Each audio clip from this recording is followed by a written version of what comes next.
دست بالای چاپر اولین ویدیومون، این چالش اولین ویدیوی یوتیوب بریم داشته باشیم. خب سلام دوستان، خوش اومدید به اولین ویدیو لانگ چنل من.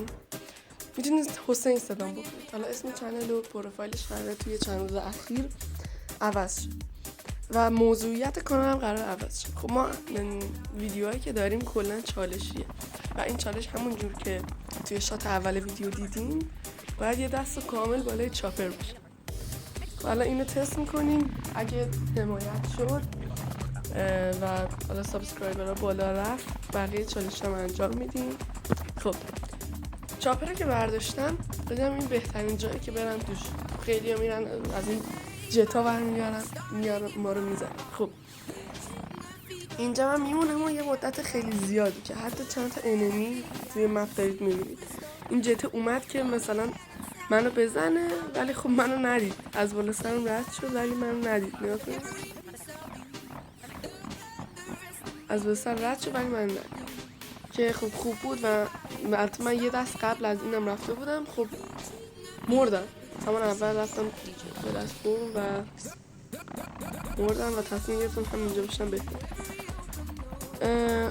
خب حالا من اینجا بودم، نتم هی قطع و بس میشد و دیگه کم کم ها همیشه که نمیشه اینجا بمون. یارم اومده بود، فکر کرد مثلا با چاپر اومدم دنباله، اومد زیر اینجا رو دید نه با چاپر نیومدم دنباله. خب من همینجوری اینجا میمونم تا زوم بیاد جمع شد و بخوام برم جایی. حتما تا آخر ویدیو ببینید، خیلی جالبه. خب دیدم زوم داره میاد و منم جای خیلی خوبی وای نستم. تصمیم گرفتم از وسط مپ برم یه جای دیگه.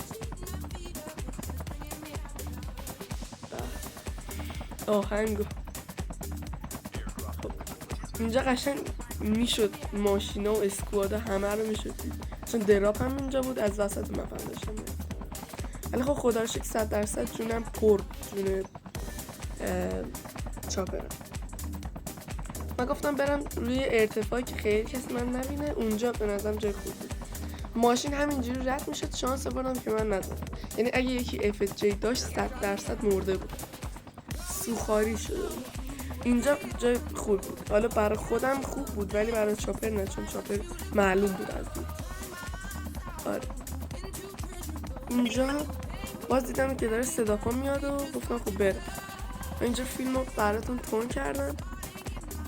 چند تا اسکواد، چند تا ماشین اینجا داشتم میرفتم و من دیدم های گراند داشته باشم بهتر. اومدم اینجا روی این صخره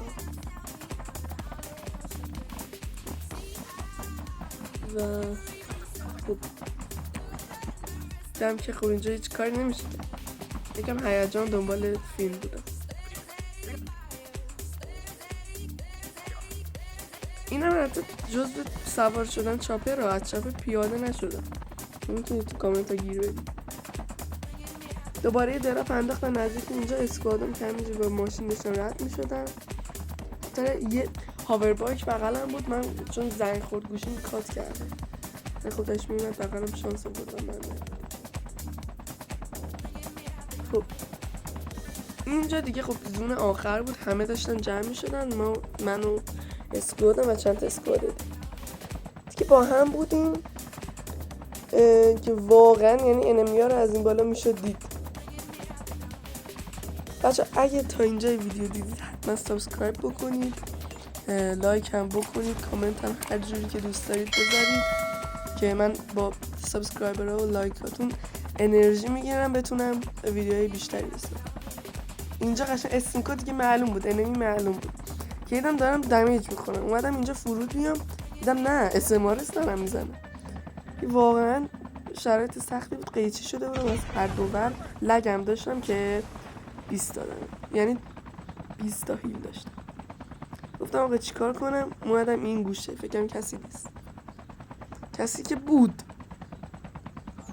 اصلا جای خوبی نبود، همه میدیدن کسی بود و یارام داشتن با یه نفر فایت میدادن که اصلا نمیدونم 3 نفر چجوری نتونستم اونو بدن. که شدم 18-13-2. شانسم آوردم که شدم 2 و اومدم بیرون شدم 1. واقعا توی زون، توی آپدیت جدید واقعا بد شده، حتی ماشینتون توی زون دمیج میخوره. حالا من اومدم اینجا و دیدم یه ماشین آقا ولی کسی توش نیست، که اومدم مثلا از این شات خوشگلا با اسنایپ بزنم و کسی رو ندیدم. دیدم و نمیتونستم، زاویه خوبی نداشتم. اینجا ما دنبال انمی بودیم و دنبال وین کردن که یکی ما رو کشت و اومد بالا سر منم تقلا کردم که آقا تو چالشمو نزن، نشد.